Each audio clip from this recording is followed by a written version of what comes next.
don't know when we're live, you just gotta tell me when we're live, because I'm doing other things here. Playing a game on my phone. Almost got the thing I needed, but then I didn't quite at the end there. So that's how this day is going. I'm gonna say hi to Tim Eklund. Oh, okay, good. Brian can see me. All right, now I'll really say hi. Hello, Jonathan. Hello, Tim. Hello, Brian. And the rest of you didn't say hello. How terrible.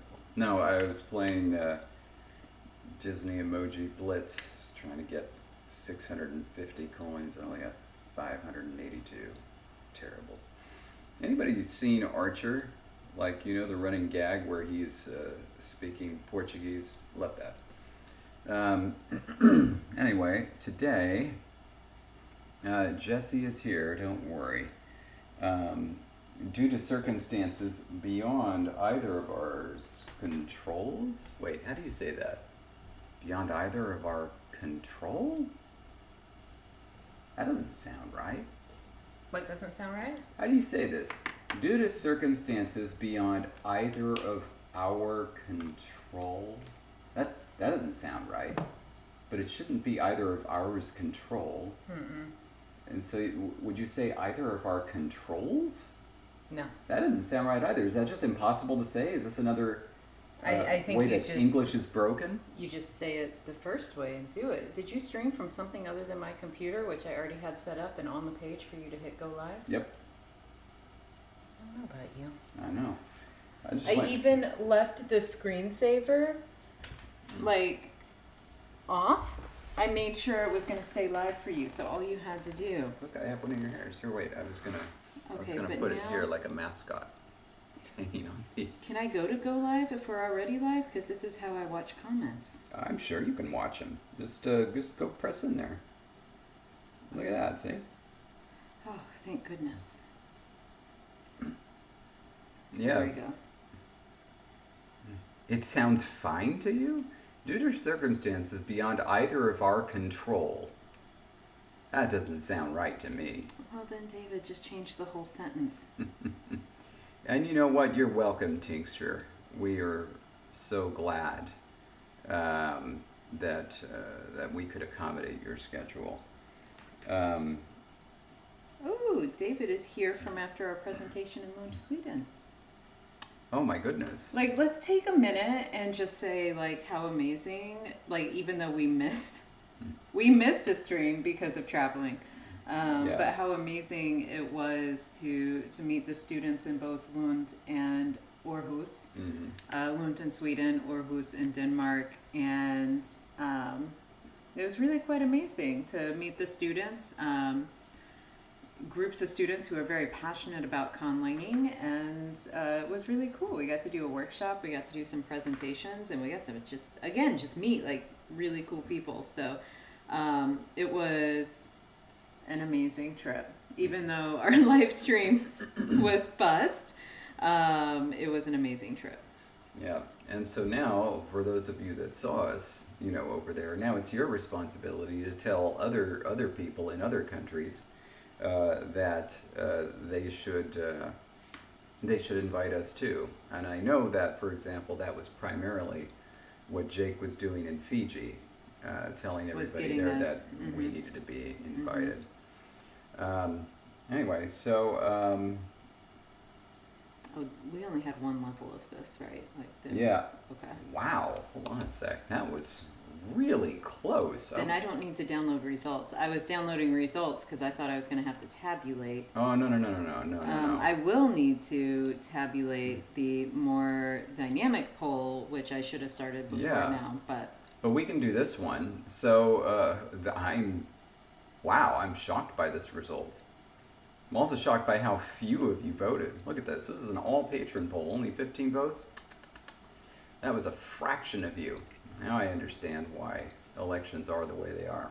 But we had two choices. Wow, David. I'm taking him to task. Oh, man. But so we obviously missed last week. And so we streamed for a little bit, like 11 minutes. Didn't even manage to really speak into existence how the poll finished up, but we made absolutely no changes to the document. So obviously there was nothing that we could do for a new poll. So we just decided to do the name polls. One name poll was like, or there were 3 different polls. One of them was to determine the form of the David and Jesse words, and then the third was what their meanings were going to be. So for the David poll, we came up with 2 possible proto-forms. One Dawid, another one David, and then Dawi would come out as modern David, and then the other one would come out as modern David. And you all chose David. All right. Look at that. Dude. Yeah. David. I like it. I don't understand the problem. Oh my goodness. All right. Jesse likes it. Jesse likes it. So David it is. And now let's go to the Jesse poll. This one was a lot simpler because basically it was just, are we going to have the gem in it or not? Let's scroll up and see. Big yes on the gem in it. 69% said yes. I know, I saw that. I was actually, I mean, I guess it didn't like super surprise me. Oh, look at this. More people voted in your poll than mine. Somebody came to the page and was like, I'm gonna vote on this one. Yeah. Ooh, Brian, thank you for sharing the word about us. Yeah. All right, so it's gonna be David and Yessi. Yessi. Mm-hmm. All right, and then. Okay, so for the meanings, yes. Did you? We have winners. Yeah, because it was only one poll. It was only one, so it was not. Bad. I just needed to make a list to make sure I had the number of likes for each suggestion. Yeah. And so for David, I'm going to start from the bottom and go up to the winner. Okay. Don't look. Don't look. Okay. Got it. Ardent Rogue Warrior was at the bottom. Yeah. Not many people view you that way. Yeah, and that was for me because this is for both you and me. Yeah. Yeah, but this is, I'm just doing yours right now. Oh, okay, just mine. Okay. Just yours. All right. Up from that was Cardboard Box, which at first both David and I were like, what? And then the comment below clarified, and it was really quite brilliant because it was like whatever the equivalent in universe is of like a snug place to hang out because cats love cardboard boxes. So it didn't get as many votes, but like I thought it was brilliant. Yeah. So that was really cool. Up from that is Mushroom. Mushroom didn't win? No.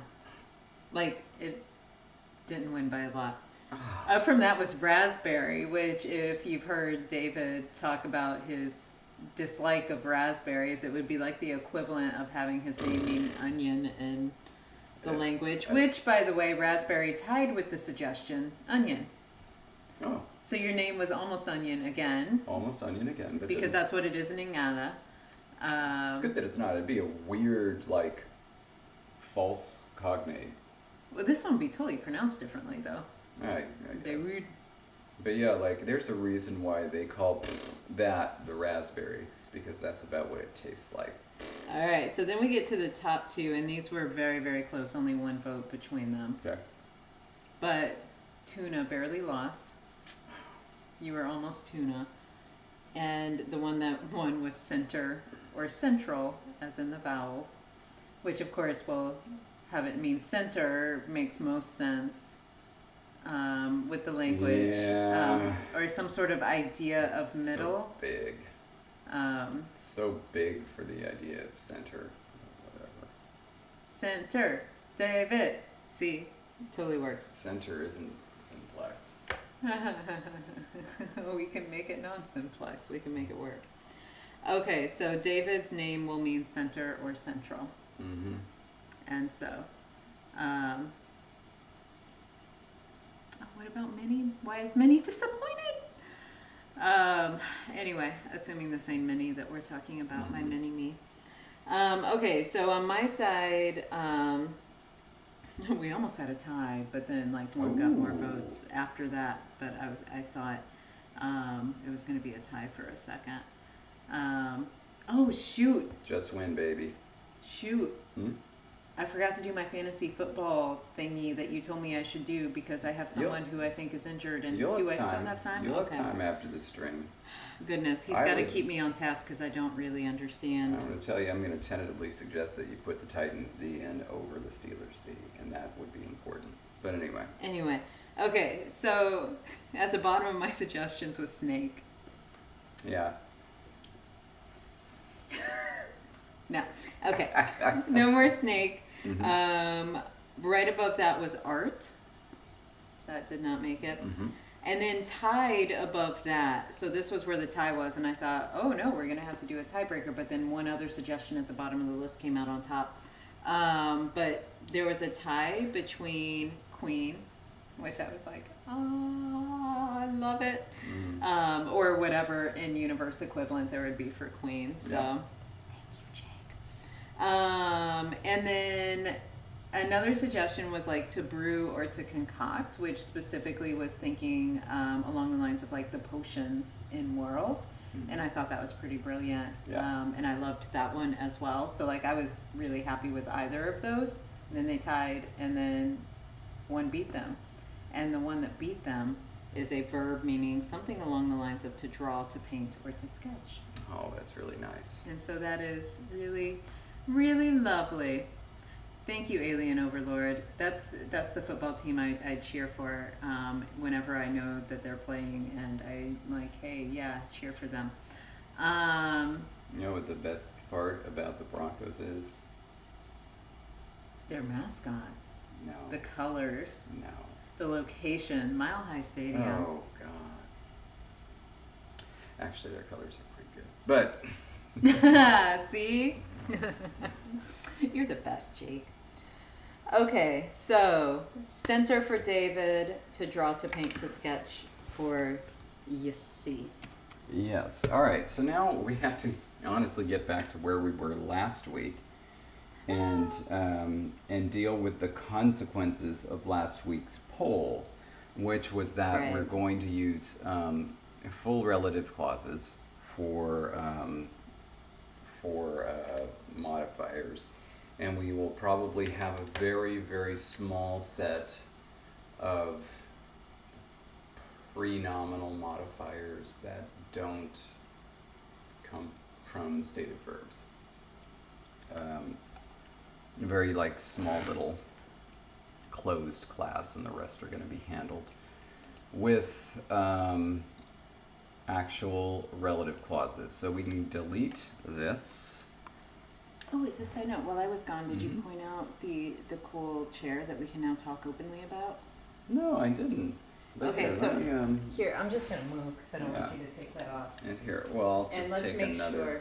I have another. Oh my gosh. Now I'm starting a collection. Okay, make sure that people can see it. Waiting. Okay, there we go. So, language creator, right? And this has been here the entire time, and every time I've gotten up from the chair, it's been here. But you may not. We have not drawn too much attention to it. But this is in Ajnamari, which is the language used in Vampire Academy, which is now streaming on the Peacock. And so now we can openly talk about it. We created that. And on the back is a St. Vladimir's Academy logo, which is from the show. And so anyway, that was my chair, and now we can talk about it because it's out. And you can see the script all over the show. It's so amazing. Yeah, it's the Peacock. I mean, that's the way it started as, or that's the way it started as, and that's how they branded it. It's their fault if they changed their mind. Brian, that is a gorgeous peacock you just dropped in as an emoji. Ooh, I like that. But if you're wondering why Jesse has one and I don't, it's because I got it for Jesse as a present. For Christmas. Yes. Oh, thank you, Bib. That is what I like to hear. It's actually, we both agree, it's one of our favorites that we have made. And so it's very, very exciting to see it. Yeah, the whole thing was based on Jesse's drawings. Oh, I wonder if at some point we could share those Oh, because sure. they're somewhere. I mean, I have the digital files. I think Yeah. they're otherwise in your iPad. Yeah. Yeah. Because I did most of them on the iPad because it was essentially just drawing things that we thought would be important to them Yeah. in World and turning them into letter shapes, which was a lot of fun. And so Ragdoll, yeah, sorry, I didn't realize that it wasn't international Peacock. Yeah. It's so weird to me that there are streaming services that aren't available internationally. It's like, wouldn't you want a bigger audience? I don't Yeah, know. it's just Like a I don't mess I right don't now. understand how that works. But yeah, sorry to hear that it's not available there. That's sad. Oh, bye, Brian. Bye.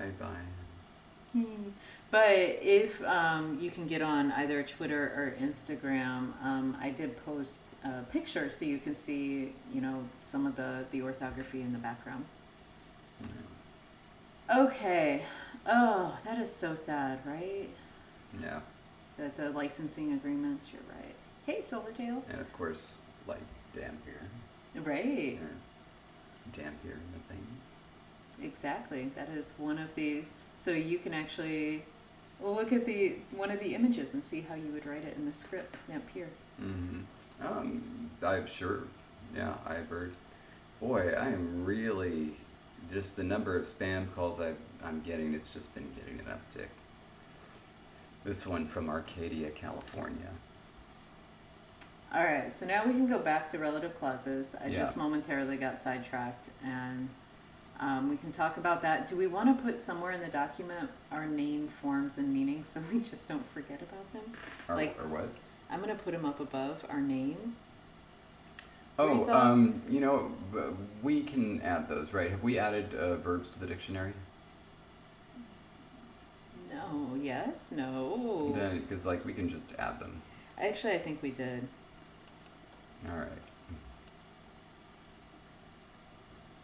Oh, no, we didn't.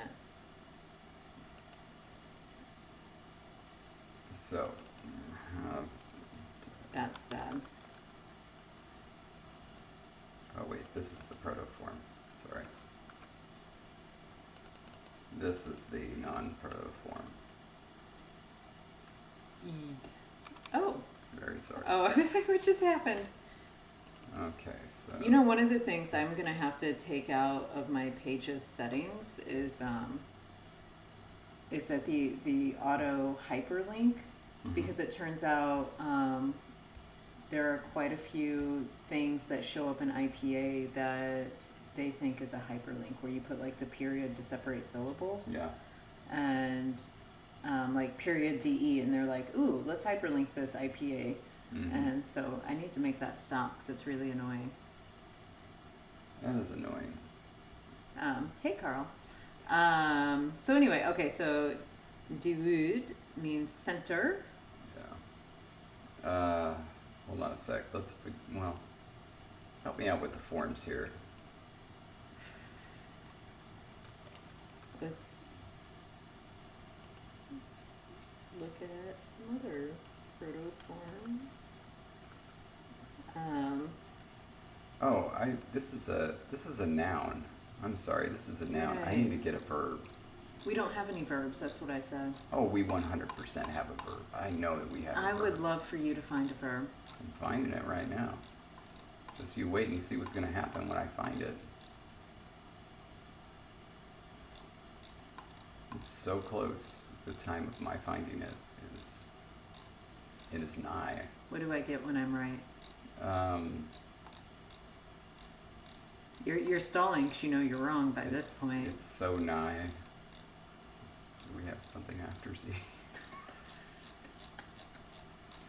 Unbelievable. All right. Are we gonna do our first Okay. verb entry? Is that what's gonna happen? Oh boy. Verb. Be central to the ensemble. He makes this noise a lot. All right. Now, Thank you, Silvertail. I will reside in my joy of being correct. Now what we've got here Okay. is I'm going to go ahead and do the English side while you stare at that. failure to communicate. What we could do, which I've done with previous languages, is we could just simply not have an entry for verbs and they would just be class 9 nouns. Sorry, I'm going to need you to explain that. Well, part of the paradigm is for them to be a class 9 noun, so. But is there anything we need to indicate with how they inflect? Because that's a lot of red on the inflections. Like, is it all obvious how they're going to inflect? No, it would just be kicking the can down the road, as it were. Don't we regret kicking the can every time we do? There are times we do, and there are times we don't. I don't know, but my voice right now sounds like an audiobook reader, so I'm enjoying it. Yay, allergies. And so he viewed the telic and atelic forms and considered them separately, and then moved on to the negatives. I am your host, David Peterson. That's pretty nice. Mm-hmm. Okay, so 2 things. One, cool, how would you pronounce that? Because I know how I pronounce it in my head. Equinox. Mabon. Mabon. What on earth is that? Fall equinox, that's the whole thing. What language is that from? I think it's originally Latin, because isn't that like one of the moon phases? What? In what language? Ooh, star. Okay. Bibler spring, Indian. yes. Give us the history of Mabon, or Mubon, or Mabon, or perhaps Mabon. I'm looking it up. Coined in 1970. It's one of the 8 Wiccan things that celebrated during the year. It's the fall equinox. You know, I And knew. so I knew that, but I never knew how to pronounce it. I knew a whole lot about Wicca before this moment. Now that I've learned this word, I know twice as much as I knew previously. So. I actually know it because of the Wiccan rosary that I made my sister. Did it say anything about what I'm guessing is Maven? I learned about when it was and like different things to celebrate for it, but like I didn't necessarily know how to pronounce it. Not a single person is actually looking this up. Okay, so as you're looking that up, I also want to address Mateus's question. And as long as in the lexicon you have it like clear somewhere that you remember it's a stative verb, then yeah, you can leave the to be out. Or like in an entry like we just did, you could just write to be once, like to be center, comma, central. But yeah, as long as you indicate that it's a stative verb somehow, so you remember why it's classified as a verb when it's written in a more nouny or adjective like way on the lexicon side, then go for it. Yeah. Not even this person knows how it's pronounced. Nobody does. I love that they give anagrams. Nambo, because I say Nambo all the time. Mm-hmm.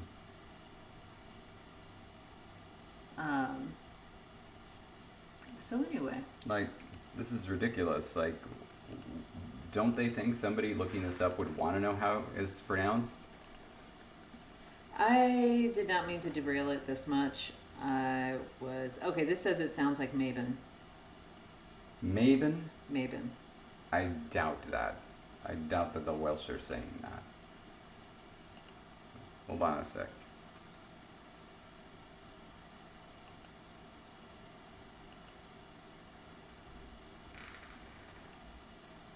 Not even they have a pronunciation. Ooh, it's from the Proto-Celtic Makwo, meaning sun.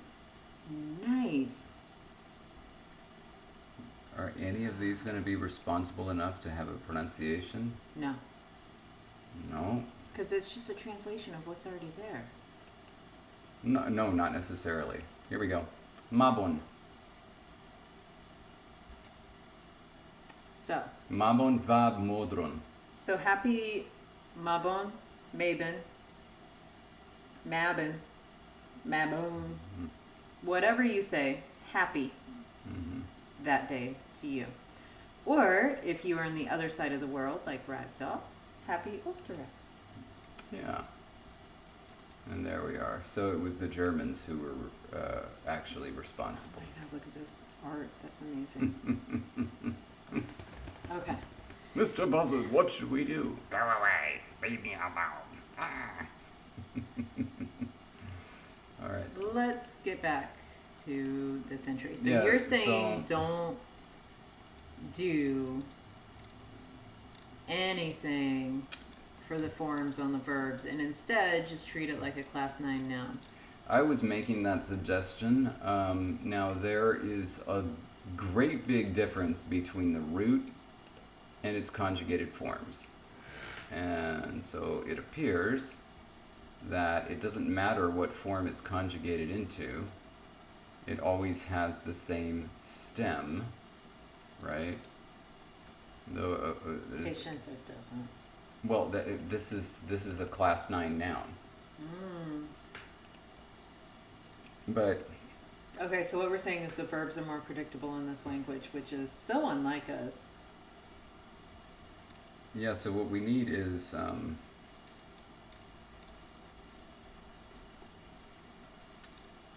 I think that I love some good moody fall weather. I guess we need to list this and this when it's different. Essentially, it's combining form. Yes.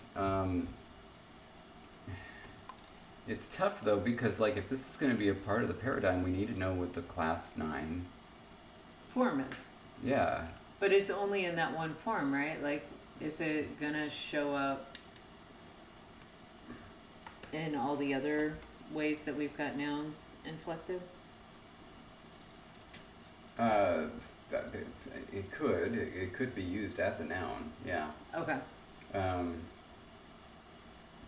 Well, then let's do it. Let's give the sort of root form that gets attached in these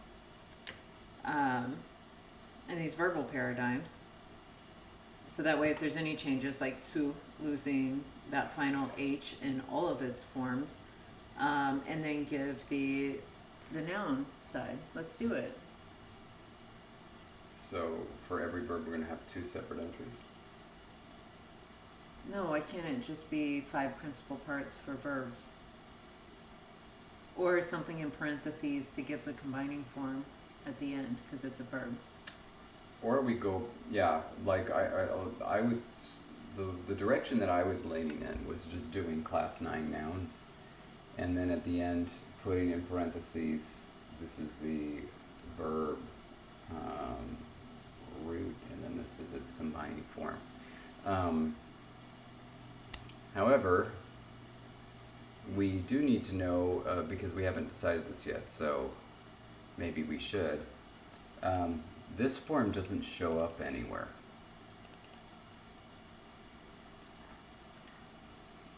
What do you mean? It isn't used thus far in our system. Either this shows up as a noun here, or it shows up conjugated. There is no point where we use this. So we can discuss that and see if we want to use it, for example, as an imperative, but we haven't discussed imperatives yet. No, we haven't.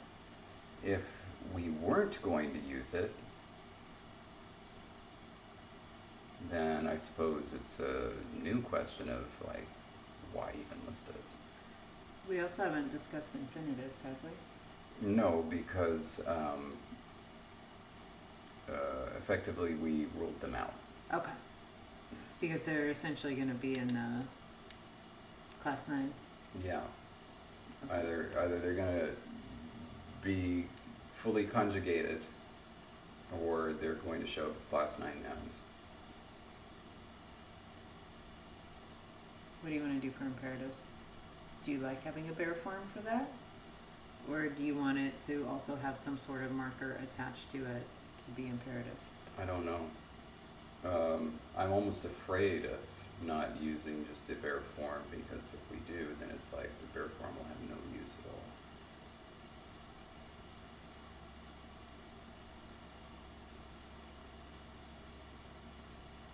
I suppose that's not unusual. After all, that is the case with Spanish. There's no use for just a verbal stem by itself. Like HAB from haber? Yeah, or like CANT from sing. Like it's not even possible in some cases. Cant wouldn't be a possible word Right. in Spanish. Because you would need to have a vowel after it, yeah. That's interesting. And so to mark these, if we did want to go that way, first it would make sense because the infinitive form is ruled out, kind of, so to speak, because it would become its nominal form. We could list that. Would you want the verbal entries to essentially the main form to have like a hyphen behind it to indicate like this is the what gets combined? And I mean, sometimes it's going to look different. Yeah, it's tough. There's not a single form where you can just list it and be sure that it's going to work. Because, for example, if we wanted to just do class 9, we can see that this has the full stem as it's pronounced, but this one does not. On the other hand, if we go with a conjugated form, this one has the full stem, this one does not. So there's no form that we can choose that is consistent for all verb types. We'll have to just decide on one or the other. So, out of curiosity, we have the H in red down there. It probably shouldn't be in red. It's shared because it's the H from the stem as well as the H from the suffix, because the suffix is H and then a nasal vowel. It drops out in the yin because the N reappears and the H drops out. That's interesting. Does it So not? it's does like, it not lengthen, or is it just the case that it's a geminate and the geminate gets reduced? Yeah. Okay. But it's kind of shared, and so All right. that's kind of a weird, like. In other words, I'm asking, like, does the bass actually show up there? Too. That's a good point. That's a good point. I don't think it does. I think you're right. It's kind of like with this one. Technically, using the romanization, the RIT is there, but that's because not it's actually. a new sound. Yeah, it's rite. Orita.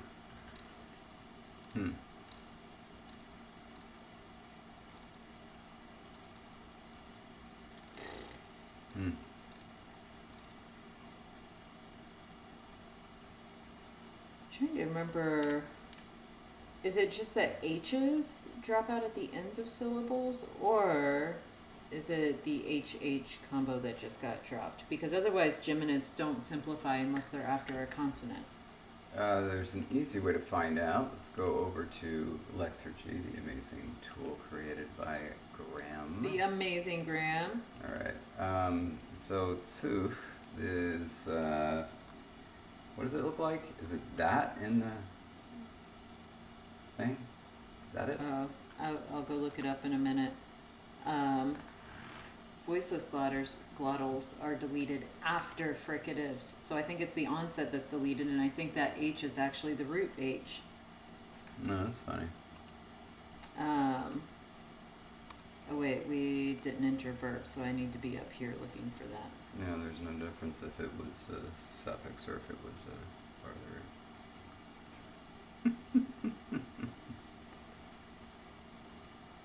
Yeah, ZOH is the form. That is correct.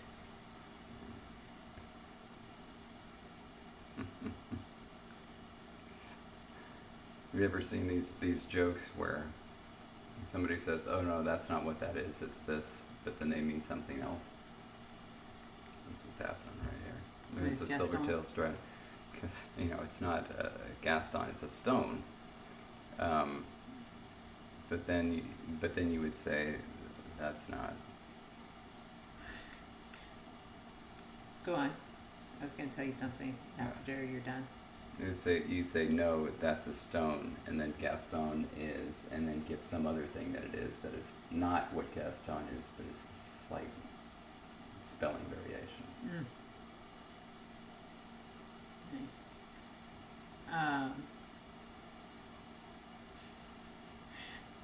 However, Gascon, or Gascon, however you want to say it, is an area somewhere. I think it is in France. Gascon. Yeah, Gascony. Yeah. But do you know what county I grew up in? Oh, brother. I should know this.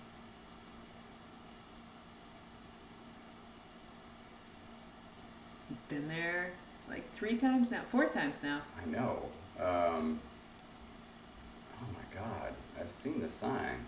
Uh-huh. Now entering. Start with a G? It did. Yeah. It's not Garfield, is it? No. Franklin is on the other side. I see why. Yeah. The semantic triggering. We have Mary's County, my county, and Franklin County. Mm-hmm. And in between is Gasconade. Gasconade, that was it. Which is why that was important, because it Yeah. was Gascon. And it's like Gasconade was my home county. I like it. I Much more fun than my town name. My county name was awesome. Now I want to pitch something else to you. I want you to imagine Wilford Brimley. You know Wilford Brimley, yeah? No, but you should go ahead and trace the evolution. I'm curious to see which H drops. Go on. Oh, fine. You don't know Wilford Brimley? He was in... Do we need a hyphen there, or does it matter? it turns out it didn't matter, but I'm going to go ahead and put the hyphen. Wilford Brimley was in, the show Life Goes On. Okay. Yeah, it is.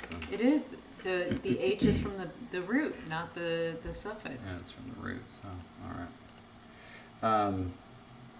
But, he also did the Wells Fargo commercials. Okay. Kind of an older walrus-looking guy. Sure. That was Wilford Brimley. Anyway, so, he did the diabetes commercials as well. He was famous for saying diabetes. Anyway, I want you to imagine, Wilford Brimley, in a very, countryish setting with a fire behind him in the fireplace. And, he's teaching you how to create a language.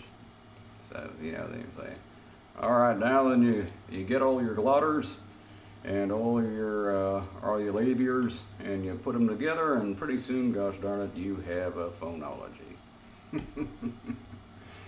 Love that you even did laugh in character.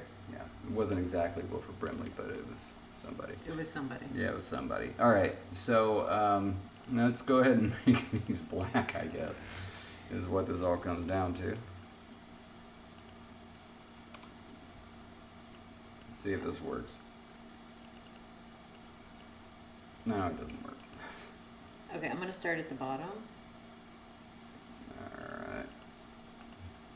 And I think I'm only going to get one done because I had to move something. I'm going to get this one done. Don't Yeah, do you it. do it. Don't touch it. I ain't touching that glotter.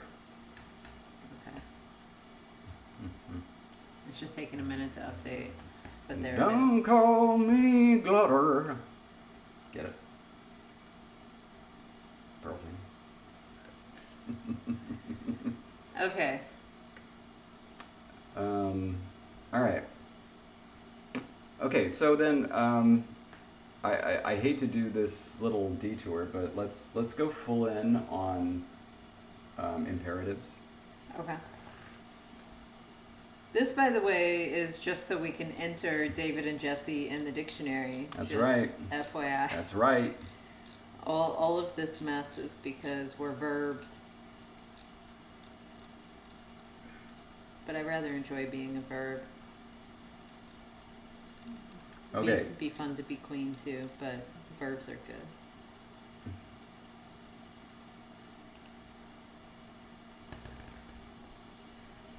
Okay. And you're like right by the microphone, so somebody just like. Did you? I'm removing the hairs from the microphone. Yes. I was making a collection. What is that one? Okay. So Pretty anyway, soon I was gonna have my own little Jessie over here. It's so weird. With a hair, and then this would be your nose. You know. We could put glasses on there. You're saying that looks like my nose. No. It's the Muppet version of you. Okay. It would be actually your whole face. That doesn't sound right, David. Jake is calling us out on our use of detours. Yeah. In like the nicest way possible. All right. This is the process of conlanging is just one giant detour. Yeah. So the part of the issue with coming up with these imperatives is that.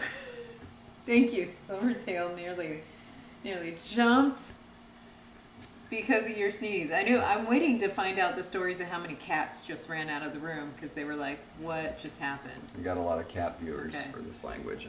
So with an imperative, like it could be singular or plural. We don't really distinguish singular or plural a lot in this. But then we also need to be able to have objects in there. We have to, because sometimes you could say something like, get it, throw it, and so on. So we have to be able to have objects in there. It doesn't necessarily need to conjugate for a person, but it might. So, and then we have telicity is not relevant, but intransitivity versus transitivity with a patient object and transitivity with a receptive object might be relevant. Okay. So,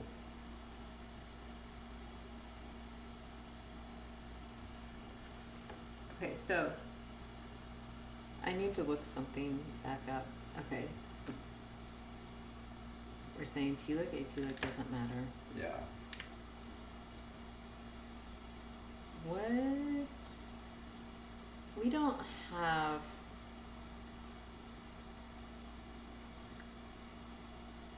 Oh, yeah, we do. I forgot about that. Okay. I momentarily forgot that we have subject and object agreement. It's okay. It's been a week. Or what I mean is... 2 weeks? Yeah. I just glanced out and saw Miles' question, what's dinner? And I thought that was like a legit, like, can you define dinner for me? Yeah. And then I realized I think it's in response to Jake saying that they're making dinner. Right. And so it's, So, what's yeah. for dinner? So Abby's got the meme going right. So Miles isn't that Spanish word for money, and then I would respond, no, that's dinero. What you're talking about is like an Australian mammal. And then somebody else would respond, no, that's dingo. What you mean And is... then, okay. Oh, Brian, that was a short stay grammar. You're right back. Yeah. Okay. It really went off the rails by God, Brian. I'm so sorry. Okay. Um, Most verbs mhm. are still going to end up taking an object, so a lot of them will never show up in the bare form, even if we have a bare form imperative. Like, how often for some verbs would you just be like, throw? Yeah. I mean, okay, never mind. I could envision a scenario where, like, you're a coach and you're like, hurry up and throw, like, understanding that what you mean is, like, throw the ball or whatever. Well, the intransitives would never have objects, so the question is, would they have subjects?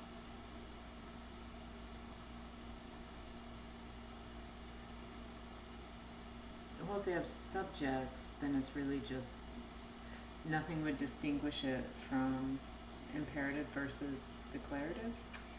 Yes, unless we had a separate suffix on there that did it. Along with the subject agreement? Yes. That's one heck of an imperative. Imperatives are supposed to be fast. The whole point is you're trying to yell it quickly. I know, but It would essentially be like every time you need to give a command, like, you need to throw the ball, instead of just throw the ball. yeah. My mind's on baseball. Mm-hmm. We really are in a situation where you're in between bases and one of the base players on defense has the ball. I don't know what that's called. I don't know if there's a word for that. It's called a pickle, David. Oh, I see. Also called a rundown.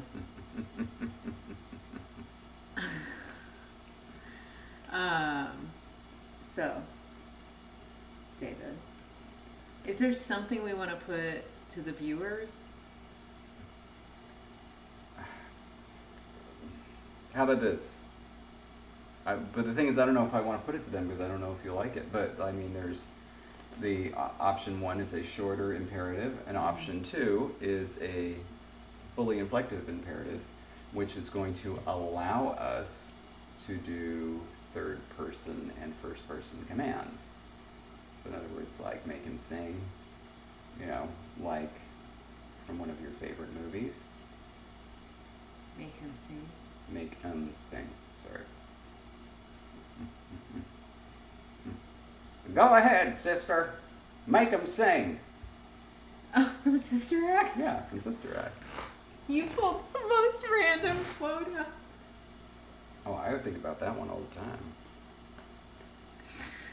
Oh my gosh. Yeah, so I really like the movie Sister Act and Sister Act 2. Both of them are very good. And David has now seen the movie more times in the last year than he had seen it in the previous 40 years, I believe. Okay, so I'm okay putting it to a vote. Okay. If you want me to type that up. I don't even necessarily know how. There's so many options here. Because another one that I just thought of is, where's give? Which one is the one here that came from a verb that meant give? What do you mean which one is the one? Like down below in the charts? Okay. Or do you mean like these? Yeah, which one of these was give? Was it OL or was it OS? First, I don't think it's either. Oh, it is the OS. Thank you.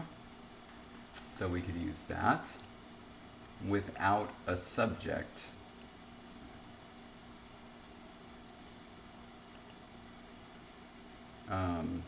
And apply it to all verbs. That would mean that there is no distinction between an imperative and this, except that you'd know if it didn't have a subject that it was being used as an imperative. Oh, there's give. It's actually oats. No. Os is give. But in the actual verb form there, that's just a grammatical marker now. Oats is the actual base form, meaning to give. No. Yes. No. This is the subject. Mm-hmm. This is the object. Mm-mm. The object is mouse. Well, then what's yah? That is give. And why is to give os? This is just the word for pa. Remember? We got rid of the base word for give. It's now just become grammar. I swear I don't remember this language. And so it's give by pa, right? But okay, I think I'm. Oh shoot! Sorry. Here we'll get rid of that. Dagnabbit. Report. I'm trying to relearn the language here, and they are ruining things. So in our little dictionary that we have, as you're working on that, it means to hand, not to give. Do I need to add to give as a secondary meaning? We haven't entered any verbs in the dictionary. In our list of entries that we need to do right here that I'm looking at, that I've been keeping up with, It means to give. we have it listed as to hand, and so I'm just asking if I should. Holy crap! I'm gonna. No wait, that's deleted. You got them all. Okay. Yeah.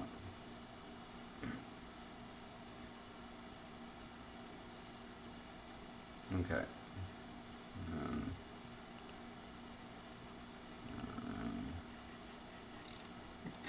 Miles, I think it's your fault. I see what was typed up there. Okay. All right. I'm just gonna. Okay. So I'm really coming to like this idea because I think that it will work, and it will also allow us to do any person, because it's still going to be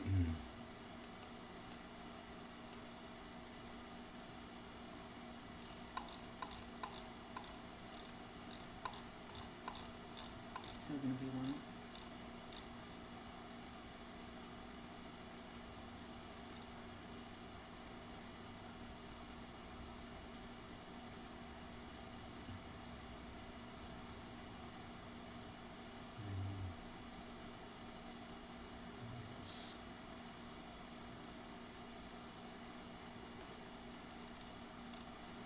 If we did subject agreement on imperatives, we would be able to do all the different ones, whether it's second person singular, second person plural.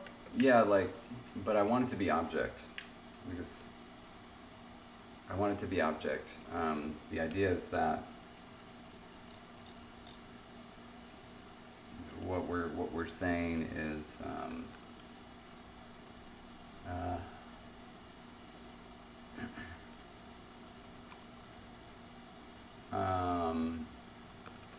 salami eats. Someone's hungry. You give, or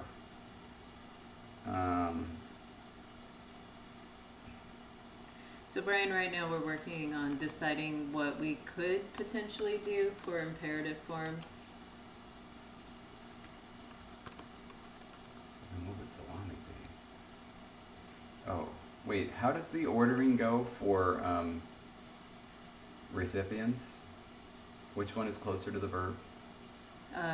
So like the mouse gave the cat a book. It's direct object, indirect object, verb, and then the subject and the indirect object are the two that are actually marked on the verb, and the direct object being sandwiched in between them has that space that makes it clear that it is an object. Okay. Without verb agreement. Eat the salami. Let's have the cat eat salami.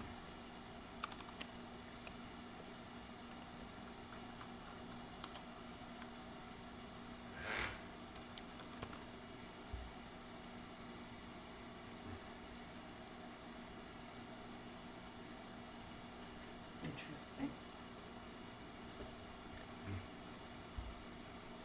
By the way, I've never ever been able to find somebody who can actually answer that question for me honestly. It's just they just keep saying the joke afterwards, whether or not cats can actually eat a little bit of salami. I still don't know if they can or not. You know, it's a trend on videos for a while to throw salami at a cat because it'll just stick on his head and he just sits there. Okay, Jonathan says yes. We have? I don't remember that.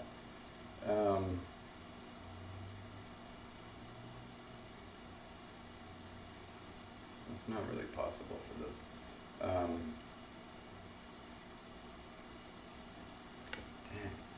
believe it. So I mean, this is as short as you're gonna get. It's gonna be one syllable. It's gonna be consonant plus os. You okay with that? I am, but this is interesting that. Okay, so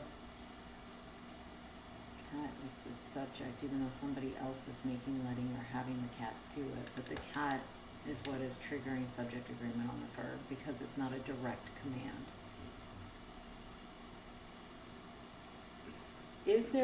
Would there be a difference? Okay. Just a second. Let me just tease this out in my head. If I said salami, you eat, you give, that would mean make yourself eat the salami, yeah?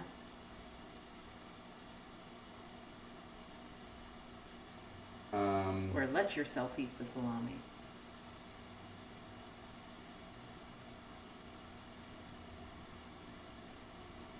Like if I put you where cat is and then I still had you give because now it's agreeing with this you, not being the other one. So here's the thing. Like These verbs don't have subjects. They only have objects. You give is an object? Yes. Why? Same reason that cat is an object. It's a recipient object. The idea is that the one doing the action is the recipient of give.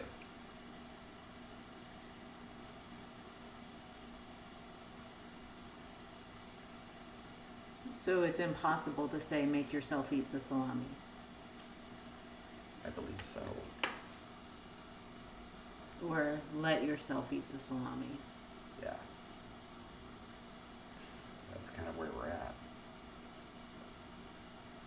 Unless you just want to say this is a separate form, some sort of a gessive, or if I may, a gessive. And then we have to come up with an entirely new imperative form. Bearing in mind we haven't even tackled negative imperatives yet.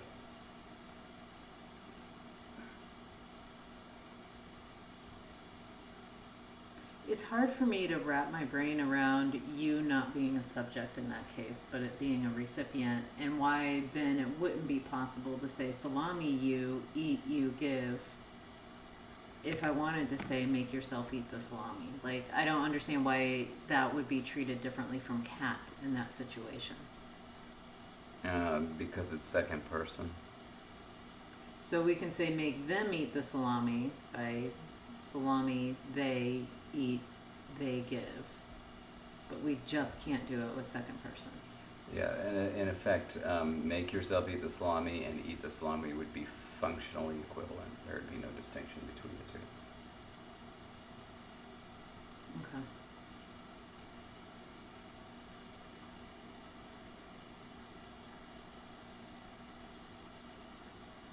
Okay.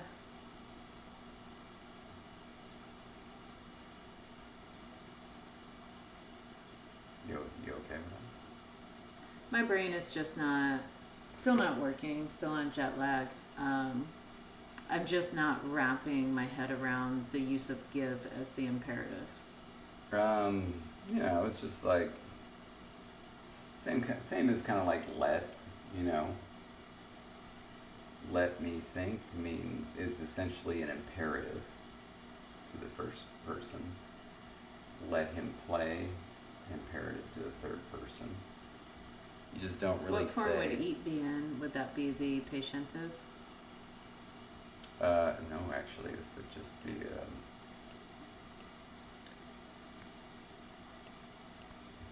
that.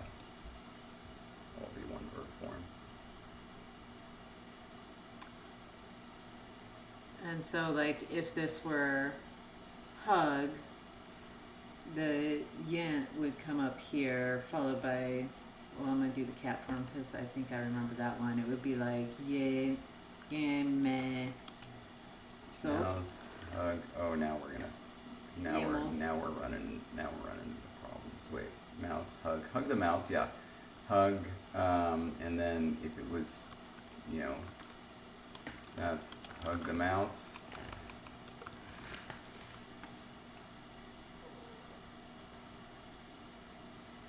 Now where we might run into problems is.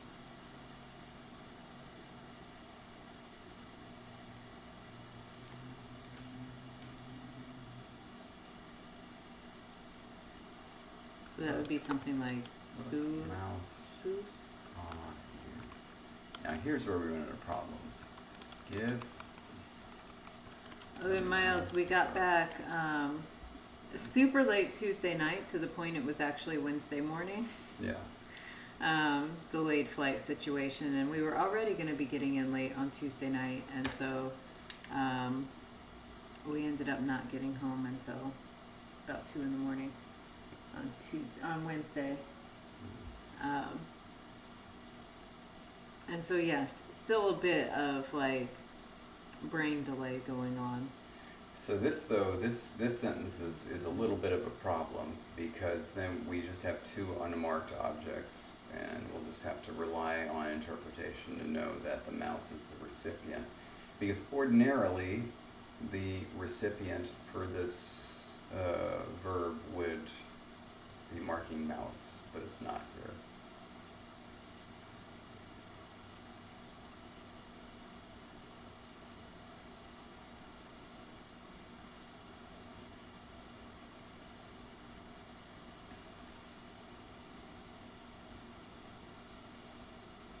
Okay, well, I'm gonna ask for a bigger wrench.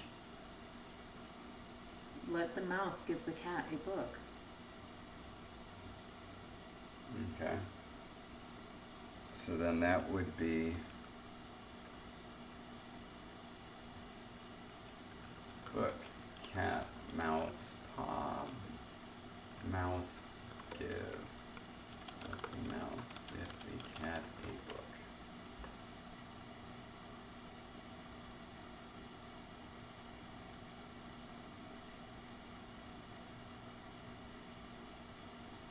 It was just a very funky order for imperatives that they would just have to memorize. And in fact, they've run out of cases, and so then they just pile them on front and rely on word order. So, and remind me, because I'm just making sure I remember correctly. In a declarative sentence, the word order would be mouse, book, cat, give, right? Yes. Okay. I very suddenly was like, am I forgetting that we for some reason did OSV? Okay. So, what would mark the imperative is not only the different conjugation, because the object would be, the subject would not be marked on the conjugation, but then we also change word order. Yeah, it's kind of wild, isn't it? Like, we didn't intend this, but No, and I'm like, but we essentially figure out created a why. syntax problem for graduate students.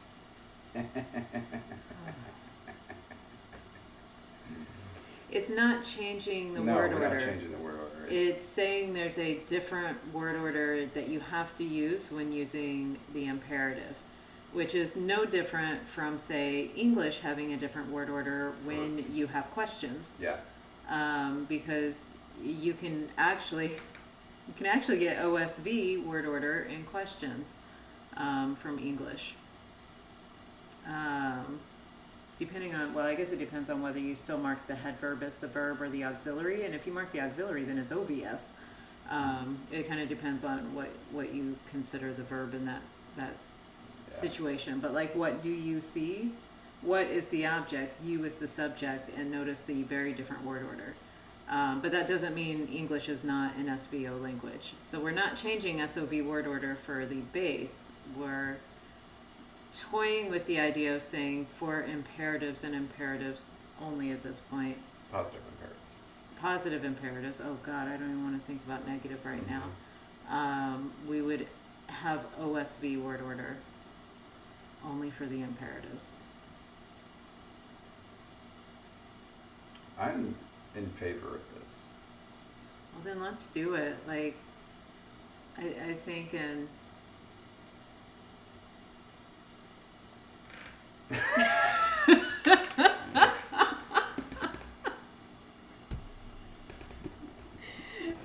Okay.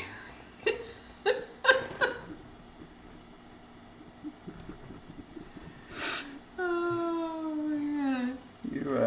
Here we go. You haven't gotten out of the mirroring phase, huh, Jess? You're still on that?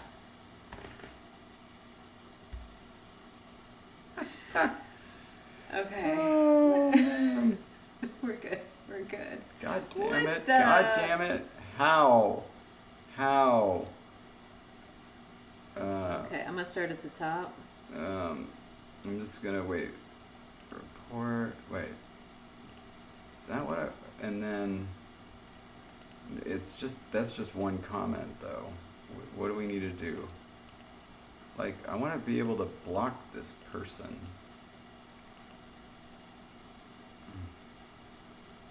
Ooh. Did I just do it all at once because I hid them Yeah. and then they all disappeared? Yeah. Timeouts only last for a certain amount of time. They will be Yeah. back. So fingers crossed. Yeah, but anyway. Okay. All right. Okay, so let's do this. Ooh, Mateus has a language where the SOV language turns into OSV in questions. In questions and negation. Holy cow.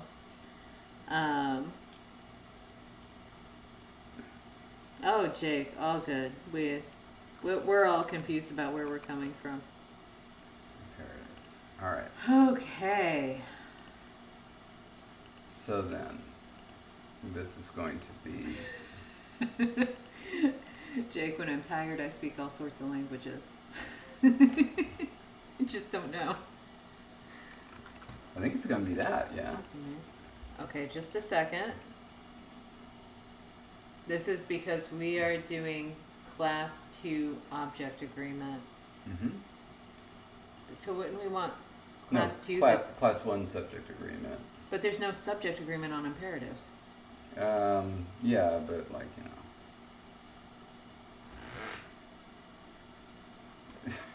There's no subject agreement, so we got to stick with class 2 object agreement.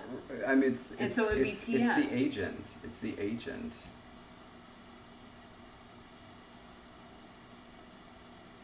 It's the hugger.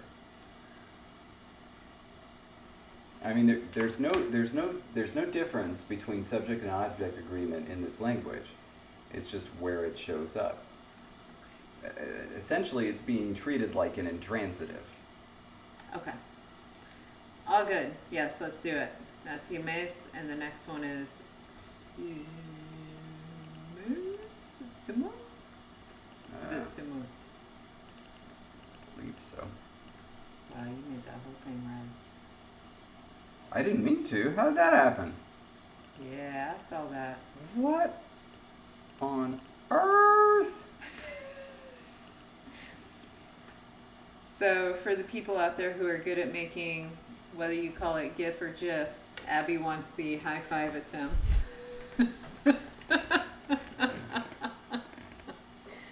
Make it happen, our good people. All right, stop for a second. We have made some sort of decision. We need to copy that and put it somewhere because we're going to forget all of that. But we do need to celebrate having made a decision. Okay, you don't want to do this? David, let's celebrate. And then let's worry about the next can of worms that you're about to open. All right. No need to be a hot banana right now.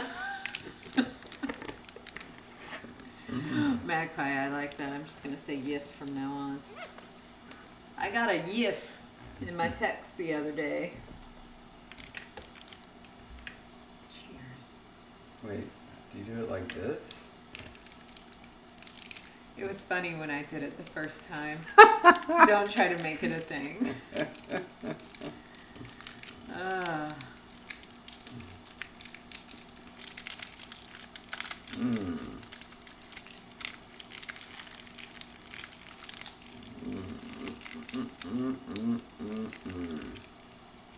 Kopiko, the callback that everyone's excited about. Oh no. I don't even want to know what I said then, Mateus. Oh, I know what that is. I won't say it anymore. I'll go back to saying GIF GIF. I do them both. Little GIF GIF. Well, alright. Yeah. There ain't nothing wrong with a little passive. Next thing you know, that user's going to come back and spam us again because I just said something that I didn't know what I was saying. It would be relevant. That is really unfortunate. Okay.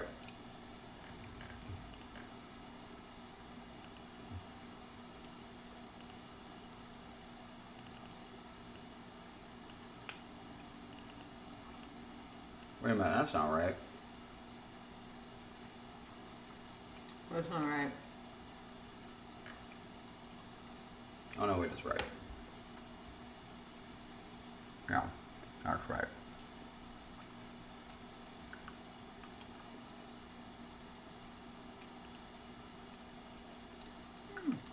Wow. It was good. Wow. Ooh, that's excellent, Mateus. Mateus is now enjoying his tonal language. Oh, that's nice. I really ship Matisse in his tonal language. Matone? Is that how we could do that? Matone.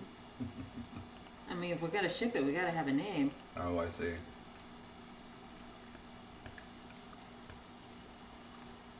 Okay, so what happened here? No. Do I want to know? I don't know. No, I'm fine. Right. Ritmis.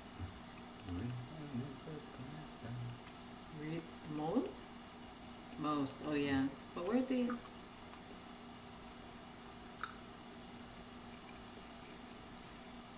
Because there's no longer T-lick, A-T-lick. Of course. That's what that was from. Goodness gracious.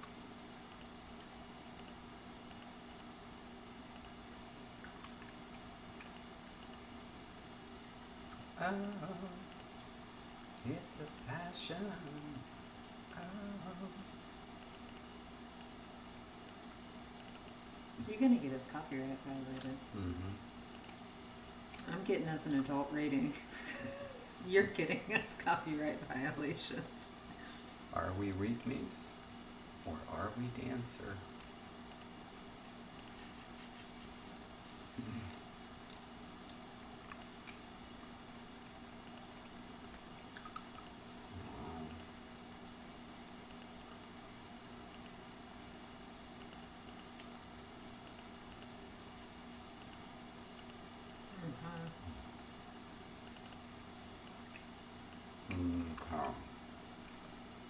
One of the Cagmas, I believe. Yeah. Alright. Okay, so quick thing though. Uh-huh.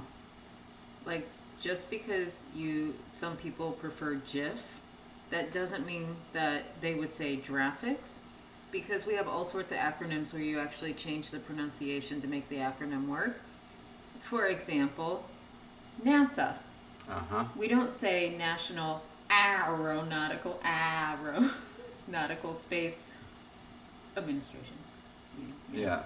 You don't get the same sound. That was the first one that popped in my mind, but there are other That's examples. a great one. So it was aeronautical, right? Yeah, because So you would normally say like NASA or something. Yeah, Nessa, I guess. Or NASA, depending on how long you get that vowel before the aeronautical. There's also the Museum of Modern Art, which would be Mama. Yeah. And so it's really the problem with GIF is that in English it could go either way.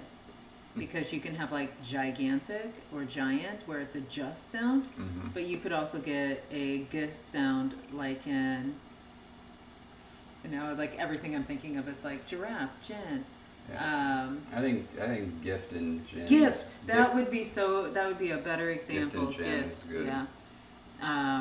And so that's the problem, is that the GI lends itself to both pronunciations. And so honestly, nobody's right. It's really just a matter of preference. They could both be. Yeah. Something good. And then Good call, Miles. Mateus just laid down a perfect bit of advice there. That was brilliant, Mateus. Just so succinct and perfect. I also want to say that the reason that I pronounce it GIF. I've said this before, but you all have to hear it again. I started using the internet in like 1994 when the internet came into the home.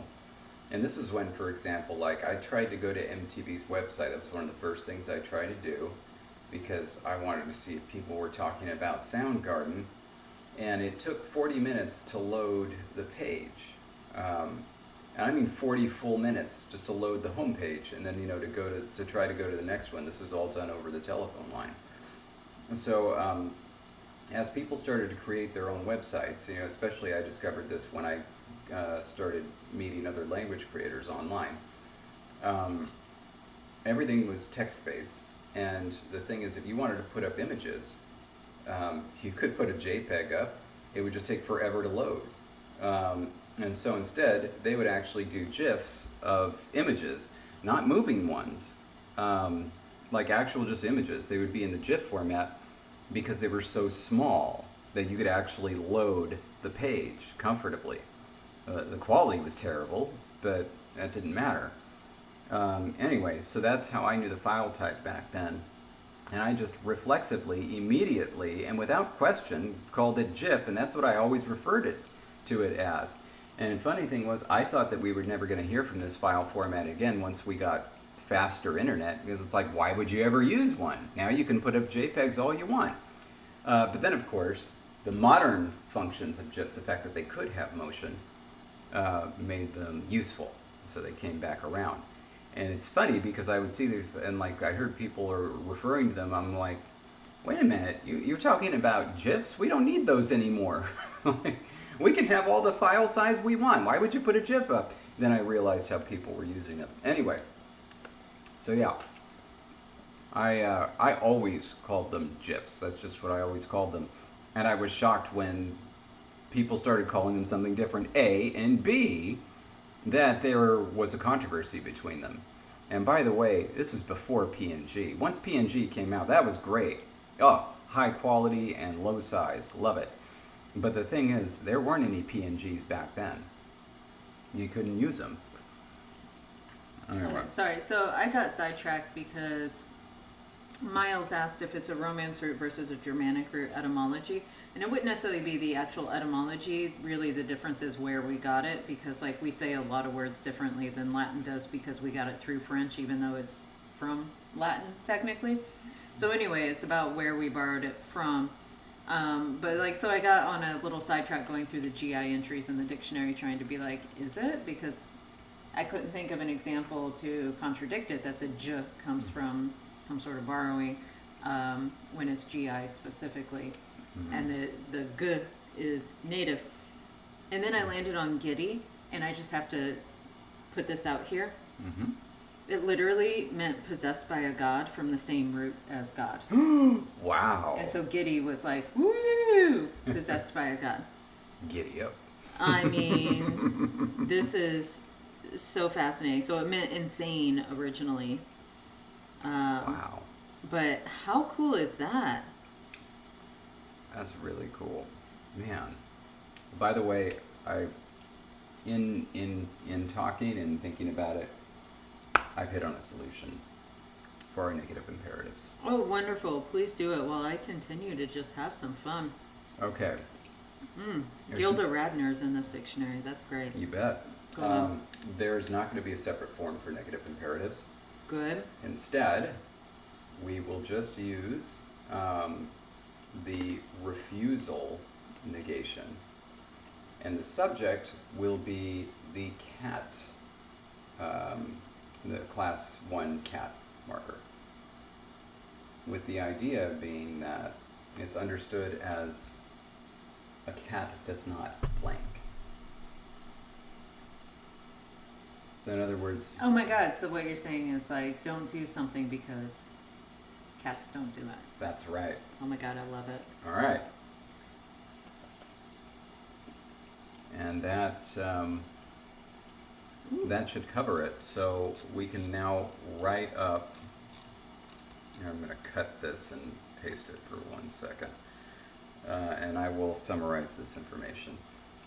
You know, I kind of hope that Bibleridian has turned us off and is instead watching, like, you know, the amateur fencing semifinals. But I also kind of hope that he's watching and that he's proud of us. I just hope. All right. So let's go to... You can read so much just by reading the dictionary. Passivization. But I do not think I can find anything that would, other than there's like a couple of unknown origins, sort of like gibber. But that one is thought to be imitative, but it's spelled GI. But again, it wasn't borrowed, but that doesn't really help with, because it could have been spelled anyway. They just chose to spell it. Well, they knew that they wanted people to spell it ja, or to pronounce it ja, so they spelled it GI. That's how it works. Is there like a noun form of imperativeness? Like, so like this is passivization. Can you say like imperativity? It must be because we both landed on it at the same time. Jinx, by the way. Okay. So, I'm going to summarize this. Okay.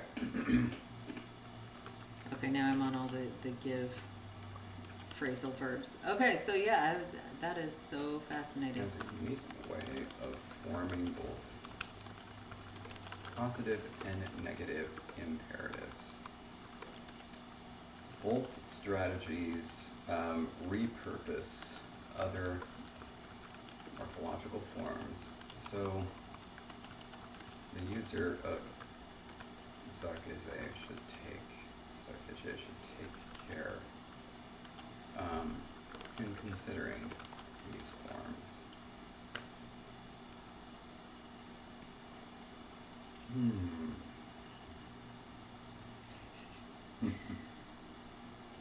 Oh my gosh.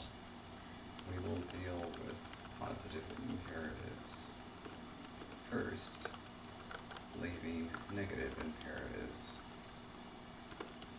as a second course. Oh, Jonathan says technically it looks like it should be imperativeness, but imperativity, we're all agreeing, is better. Yeah. And Jake, now I need to see you in a bedazzled jacket.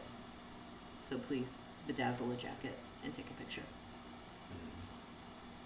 I think bedazzling looks really cool. I wish that it weren't seen as something a little kiddish or kitschy. I just think it's kind of neat. It's neat when things sparkle. It doesn't matter if they're not real diamonds. Honestly, Sparkle is fun. Most of that fancy jewelry, like we just went to a jewelry museum, most of it looks like costume jewelry anyway. It's just the difference is that they're actual gems and it's really expensive. Nice. And yeah, you're absolutely right, Brian. You want to distract me, ask me about an etymology, and I will be... Magpie enjoys shiny things. Oh, of course you do. Yeah. I love it. Let's see. Okay. Okay, to form a positive imperative,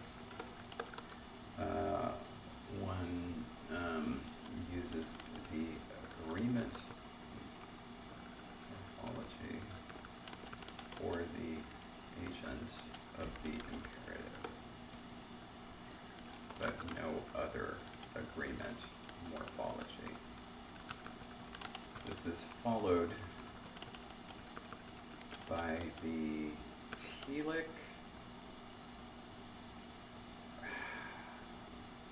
AR transitive. Is that what we were calling these?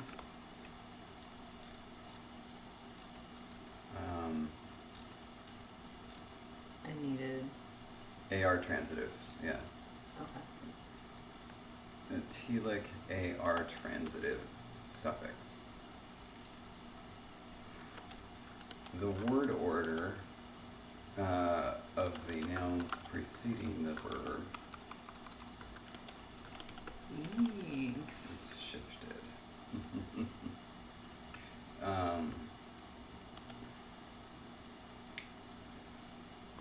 Where there is a subject and object, the subject being the... That should be a word. Bane. Oh, yeah. I mean rain. Dane. Why not Bane? It's funny because it's almost a word because that's a word. Beignet. Yeah, that's a word. Oh my god, we went to the same place in our heads. I Yeah, love it. yeah. I didn't even see what you typed. Mm-hmm. The subject being the one to whom the command is given. The object comes first and the subject second. Where there is a subject, direct object, and indirect object, the direct object comes first. Davide, we are kind of accidentally working on imperative forms of verbs because we needed to figure out more about the verb paradigms to figure out how to enter them in the dictionary. Because really, for the last hour and a half, we've just been trying to enter our name forms in the dictionary. Yes. Okay. This does not mean one should. Oh my gosh.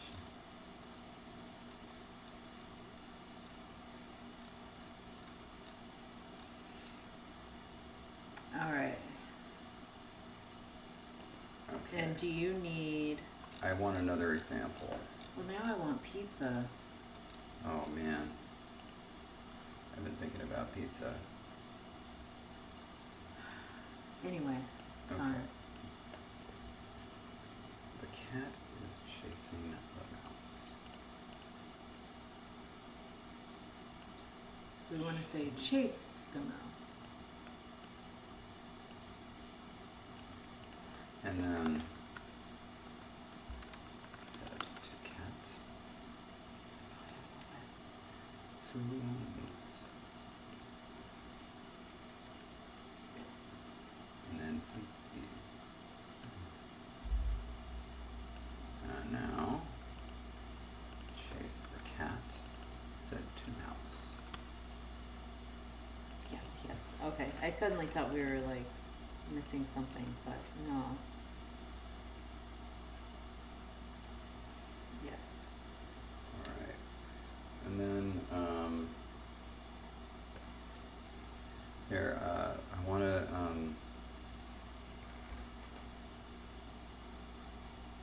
I want to add a couple more examples. This is going to be, what are these called? Transitive, as these are AP transitives? Yes. Agent patient. And then agent recipient is the AR. Okay, so this is AP transitives. We're going to do AR transitives. I want to do intransitives first because they're a little easier. So we need an example intransitive sentence. We had Let's get them up here. sleep or nap. Cat is sleeping.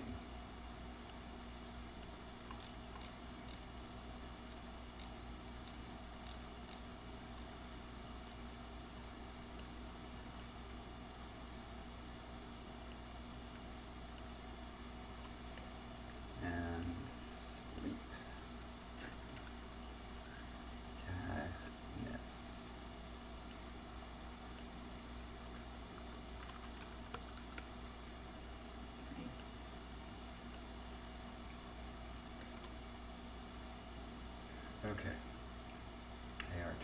What's next?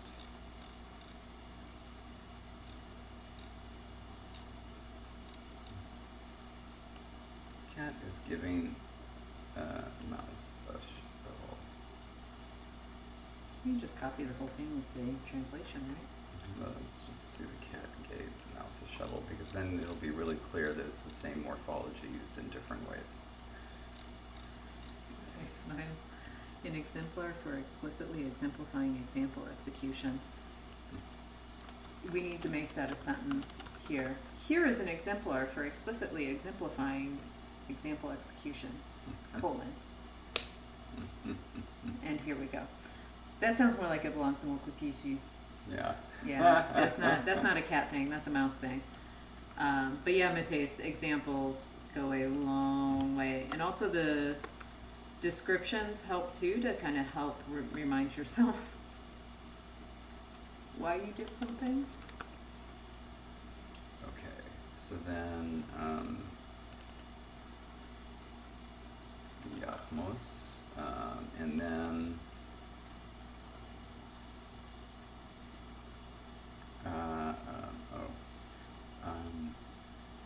so to cat give the mouse And so here, if we go, shovel mouse, DJ C C, because it is direct object, indirect object, subject. And so up here, direct object, indirect object, no subject is specified. We'll get there, don't worry. Now give the cat a shovel is going to be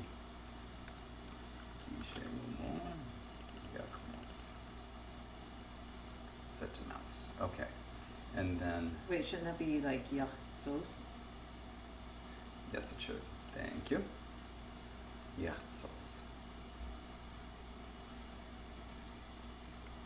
Okay.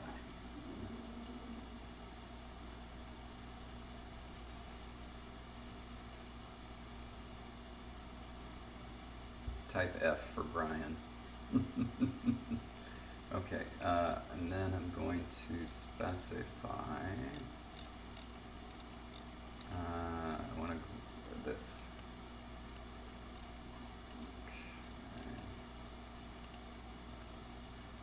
Okay. Above, all of the commands have been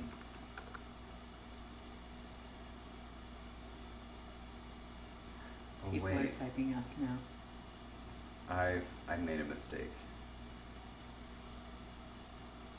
It doesn't matter who you're saying it to.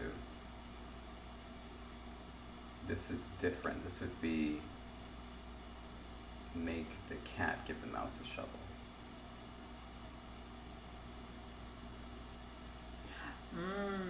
Wait though. Wait. What if you're looking at cat and say, give the mouse a shovel? No. But I'm telling you to give. Yeah, so the forms are wrong then.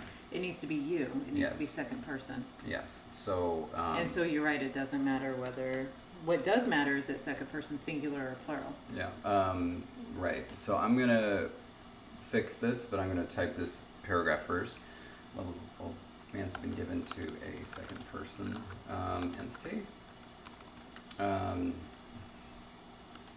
However, commands can be given to anyone, including third person entities, or even first. Here are some examples illustrating that. All right, copy these, paste them down here, and All then I'm right, going to so change these. So here we're going to have for singular an R. R, and for plural it's going to end up in most of these being voiced, I think, except when it's VV, set. which we get to tutsus. Okay, set to So one, cajes. and then I guess that's just cares, yeah. Yeah, the geminate. Two. More than.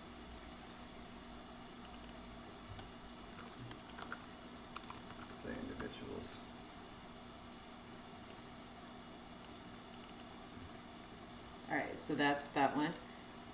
The next one is going to be, now there's an H Yeah. protoform, but it shows up intervocalically. I think it's still going to be KH because the H would keep it voiceless anyway before dropping out, yeah? Yeah, let's do, let's just do it to make sure that it's correct. That's the distinction, right? No, it's this one KH. is KH. I'm sorry. Yeah. I'm sorry. Oh. The H Too stays. close. Wait, but is that the one that we're doing? It's actually KHI. Turus. Okay, so this is Turus. Turus. Chase the mouse to one individual. And So XI is the protoform of the second person plural. Second person singular is RO. but yeah, it's fine with it. So Turus. Turus. Yikes. Turus. I feel like that H would just drop out. Sucrose.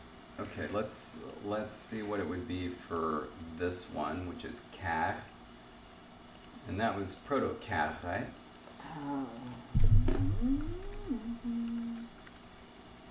I believe so, but one moment while I go back to the list where I've got protoforms.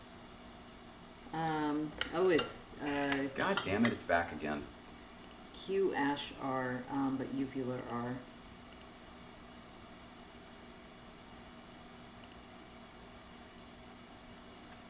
Alright, got it.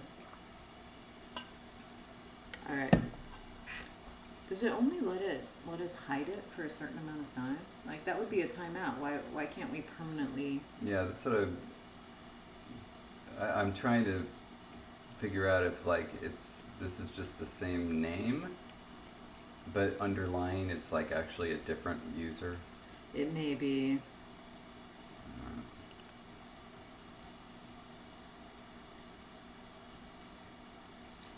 Okay. Did you find if that was the correct protoform? Q-R, uvular. Uvular R, which you already have. Carres and carras. So then that should be that. Carres, sleep. I like that. It's a very aggressive word. Many of them. Carres. Carres. I like that. Okay. Chase the mouse. And now we have Yar. Yar. So this is going to be the same.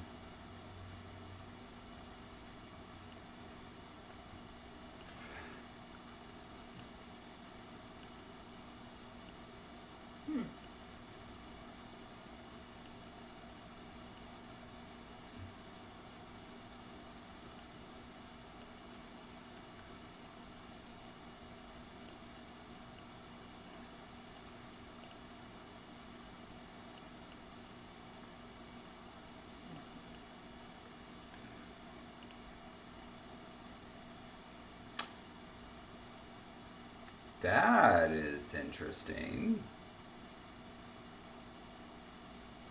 What the heck? Alright, so what? Sorry, I was looking down for a second. It's getting low vowel.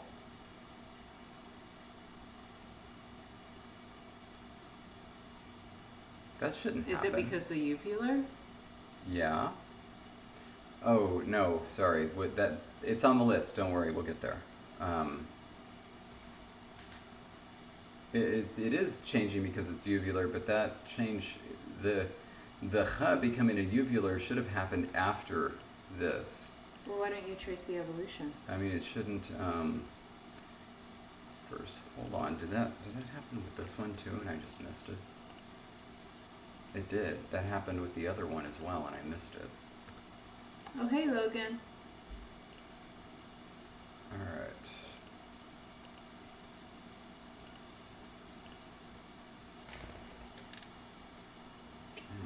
Darn it. is expanded. Jeez.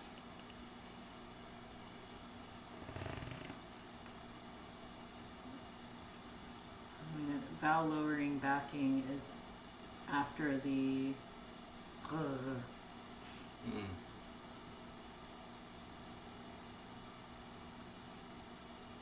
Oh, it becomes O. Yeah. Because that's that form, and then the O becomes A after a mid vowel spread.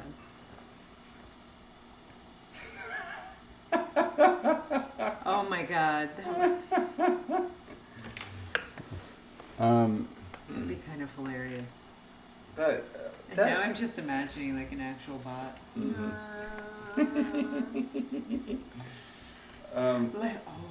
Kind of imagining one similar to the ones in Jetsons showing up. But not Rosie, because she's awesome. Yeah. Like, I feel like we don't want this because, like, that's not the way the vowel harmony is supposed to work, is it? And yet... Hold on a sec. Let me go to our sound changes.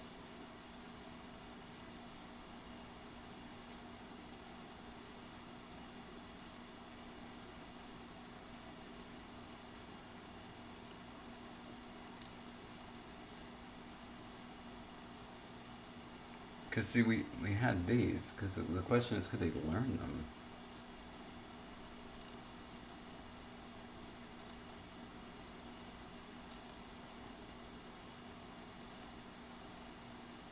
I mean, that's the mid-vowel spread, darn it.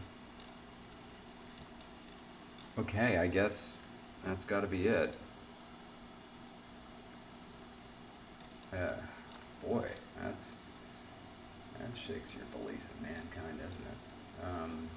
And just as a side note, anime fan, yeah, like Jonathan says, there is like a lot of great documentation on Lexergy, the site itself. But one of my hopes and dreams for a future soon-ish project is to actually work with Graham to create some video tutorials for people to follow along with how to use it. Because for some people, they learn better by seeing it. And so, yeah, that would be easier. So anyway, yeah, right now, as far as I know, there's nothing like that. But that is one of my projects I have on my list of things I want to do now that life has somewhat calmed down a little bit. Yeah. A little bit. Unfortunately, we're only going to be back for 1 week, and then we're gone for like almost a week. And then we're gone again. I know, it's like, it's kind of crazy. But in with all these trips, like I could still kind of do some extra work.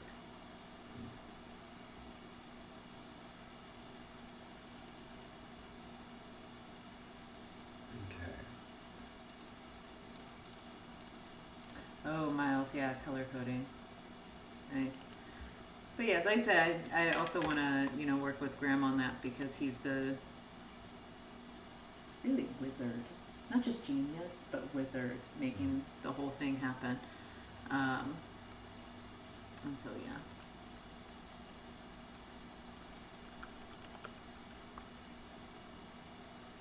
So it's not said to a cat, it's said of a cat.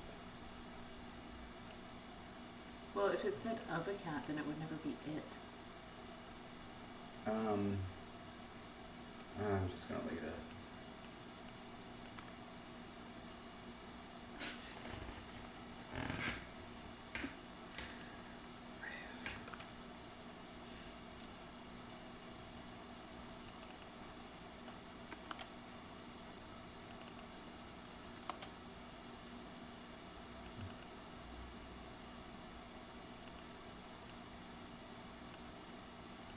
And here you're not saying let the cat sleep because that requires a noun form, yeah?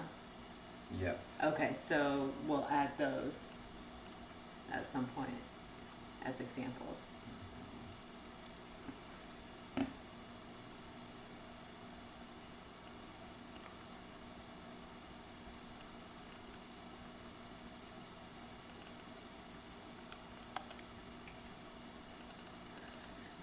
Nice, Miles.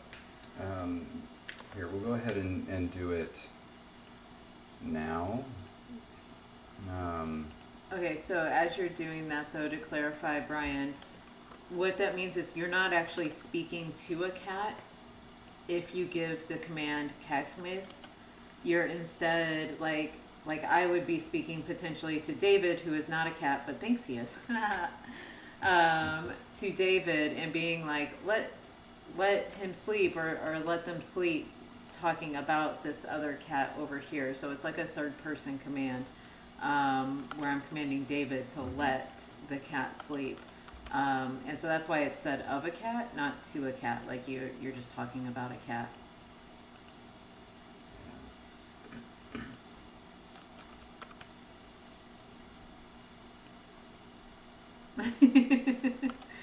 Tincture overcast, that's great. Okay. Okay. Okay, now we just need to write a little thing about negative imperatives. And then we can maybe make an entry. While you're doing that too, Don't need this anymore. we only have 13 minutes left of this stream. I know. We haven't talked about polls.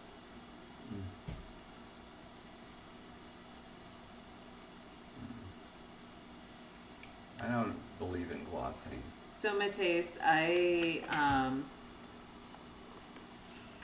totally do that in my own documents. I'm trying to like not tell David that he sees it, he knows.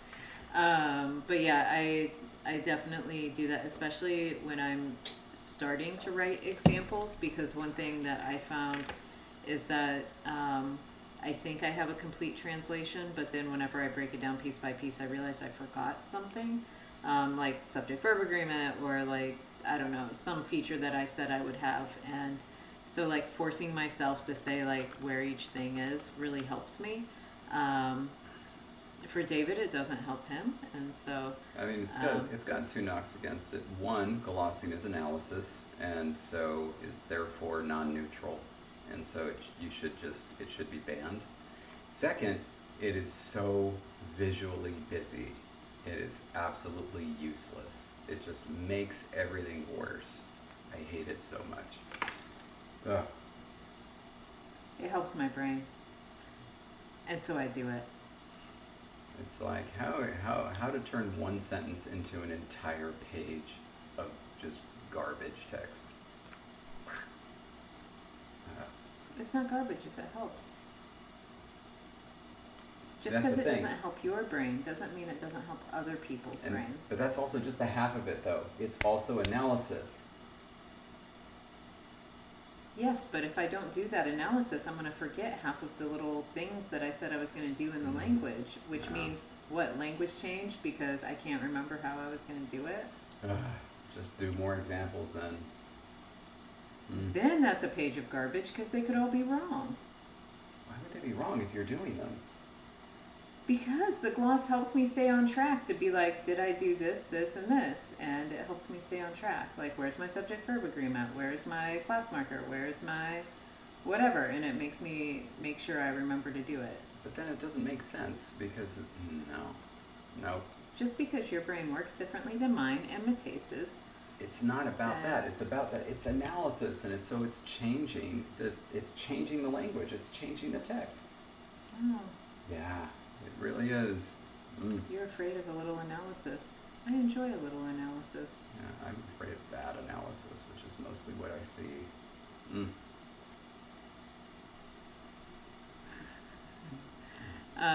All right. This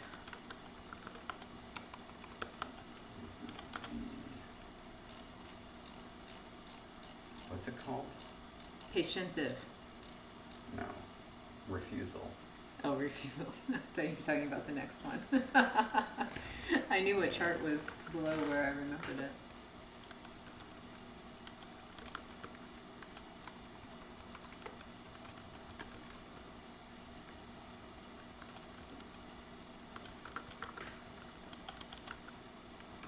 And also, speaking of, somebody had said LangTime would be a con world geography type thing. on Discord, I'm working on my full description of the con world. That was our last podcast episode topic thing. Anyway, working on the document. I promised it would be here soon, and hopefully by the end of the week I'll be able to put it up on Discord with full descriptions of all the geographical areas and my visions for them. So I'm quite excited. And Mateus, I am working also on pulling some stuff together that I could hopefully start posting about Joadi. So it is forthcoming. There will be more. I have been continuing to work on that language, and so I have quite a bit now that I think I could show people. Can you help me with these forms? I would love to help you with these forms. These. Oh yeah, Jessie has a whole plan to redo the Discord. She'll get there. Okay, so we need the imperative refusal, and so that would just be the ending, right? It's high, so it's boots. Okay. Boots. All right. So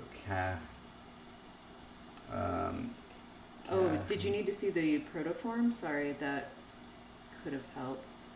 Refusal is OZ. Yeah. As a. So yeah, Kahmets. Kahmets do not sleep. All right.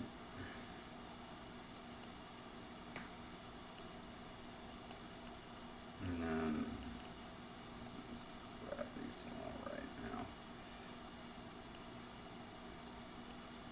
Oh yeah, Miles.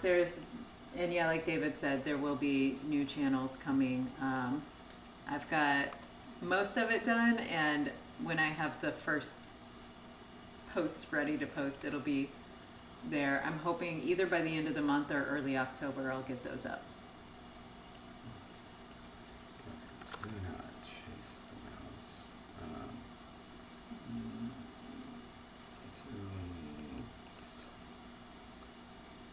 No, but it's got a. It'd be OZ is the. Hold on a sec.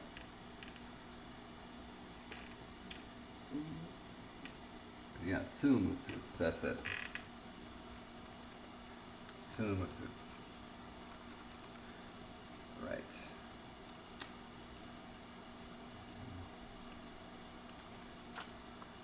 But isn't this TS to agree with mouse? Yes. And then we're not doing that agreement on the imperative, right? No, the negative imperatives are different. Negative imperative will include both subject and object agreement. Good Lord. Got it. Okay, you got it. Okay. And Jonathan, nothing of the existing channels is going to change. I'm instead going to be adding a new group of channels that will be specific about sharing features of your conlings, but not like because you're looking for feedback, more of like inspiration for everybody else.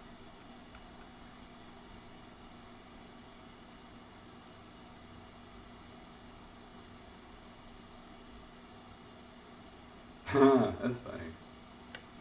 Look at this. Difference between S and T. Oh.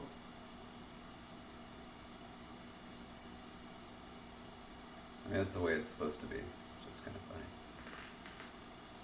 And then,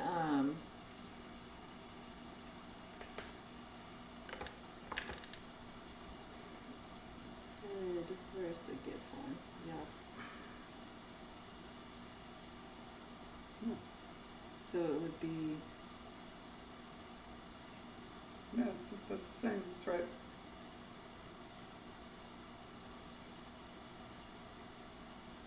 because it's cat, mouse, shovel, and so a command in that point to any second person is going to be the same as the declarative That's right. if the declarative has cat as a subject. Yes, but there will be no stated subject for these negative imperatives. Okay. Yeah, so they work differently. but it's kind of cool. I really like this. I mean, I really, really actually love this, and we just kind of came up with it by accident. I think that's pretty cool. Now in 4 minutes, what's the poll going to be? Brian wants it to be on numbers, is specifically how to form the bigger numbers beyond our base. What? Why? I don't know. I was just letting you know what Brian wanted. I don't get it. Like, so we go up to, we have base 12, right? yeah. And so Brian was asking, like, you know, like what strategies we may use for forming 13, 14, 15, 16, like... Like, aren't we just going to figure it out and then do it? Yeah, but Brian is saying it would be fun to have a poll on it. Brian's excited about numbers. Okay. But, like, I don't know how a poll could work that way, because we'd have to figure out possibilities specifically for like protoforms or things like that. I'm just saying at some point returning to the numbers and making bigger numbers, it is not only good but would make Brian happy. Oh, Mateus, we already figured out relativization. That was the pull from... Yeah, so we were going to write it up today, but we just didn't get there. But speaking of not getting there, I'm going to go ahead and make a note of our name entries, because that still hasn't been done. Yeah. And so... we haven't done comparison, no. For writing system, I did want to do an alphabet for this, because I think that's the only thing that makes sense. We've done Abugitas for everything at this point. What is Tapahla? Is that like technically an alphabet? It just doesn't have all the sounds. It's a good It's question. almost like a palm shot. But yeah, no, this one is going to be ideographic. Now the dog language, that one will be a logographic. But for this, yeah, probably an alphabet. The thing is, we don't have, I don't yet have, like ideas for, to turn into a poll. It would be a good poll, and this would be a good time for it. And especially if we're doing an alphabet, honestly, we could probably bang that thing out pretty quick and then just start using it. No,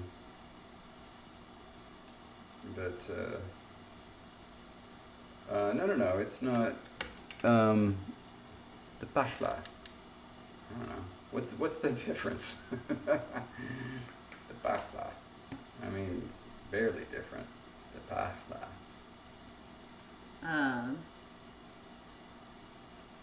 But yeah, it's Quick question. Uh-huh. On my name poll, yeah. like yours is written in orthography, Yes. right? And then mine has a J though. Was it actually pronounced J or was it yeah? I'm sorry, it's supposed to be a Y. That's what I think thought, everybody so- understood that. So but that's my what mistake. well, regardless, it was going to be the same at the beginning of either form. The difference was only the geminate. So Yeah. they were voting on the geminate distinction. I just wanted to make sure I was right in spelling it this way. Oh, that's right. It is retroflex, isn't it? Tabachla. Wait, Yeah. or is it? I think it is. Is it? Because I think it's the one that we actually just started representing differently in IPA because it's not in the... Yeah, it wasn't there. Shoot. We've been saying it wrong the whole time. Tabachla. Well, you've been saying it wrong. Yeah. I know good old Tapalha. Okay. So We're at 4 p.m. Yeah, we'll figure out a Gosh poll. darn it. I'm Sorry, patrons. We'll figure out a poll. In the meantime, though, yeah, stuff is in the works. Getting some cool things. We'll be joining. That's amazing. I love it, Tincture. That is the right character, John. The problem was like it wasn't that it didn't exist in Unicode; it's that it didn't exist in our font, and so it looked bad. It looked funny. But yeah, so, whew, all sorts of stuff going on. Yeah. Should we talk about the stream on Saturday right quick? Yeah, probably doing the patron live stream this Saturday because we have to, and it might only have me for a little bit. Are you even going to be back at noon? I thought the game went. I thought the game was going to be over by then. Okay, so here's the thing. On Saturday, we're going to do the live stream, but David's going to be coming from one location and I'm going to be coming from another, and neither of us knows if we're going to be home by noon. And so it may start late. We're going to try to start it as close to noon as we can, noon Pacific like normal, for our patrons. So we're going to try to start it as close to that as possible. Game's at 10:40. Okay, so David may Should be back. start the stream by himself. I probably won't be here until at least 12:30. Yes. And so you're gonna have 30 minutes by yourself. Yes, that's fine. Are the patrons gonna be fine? And patrons, I hold you responsible for, as soon as I show up, telling me everything that David did to the language while I was gone, so I can veto it all. Oh, I'm just going to be working on Wikipedia. All right, so What could I do? So, we will see patrons at some point on Saturday. Hopefully around 12 p.m. Pacific. And yeah. Okay. That's right. Respect, Brian. Oh my gosh. Well, yeah, you can't rat on him because it's a mouse language. That's You got right. a mouse on him. Yeah, we haven't hit on the rat language yet. It's a possibility for the future, by the way. All right. So thank you all for being here. We look forward to seeing patrons who can join us this Saturday, and we look forward to seeing everybody next week in October. No, it's still September. Never mind. Yep. Look forward to seeing you for the final Thursday of September and next week.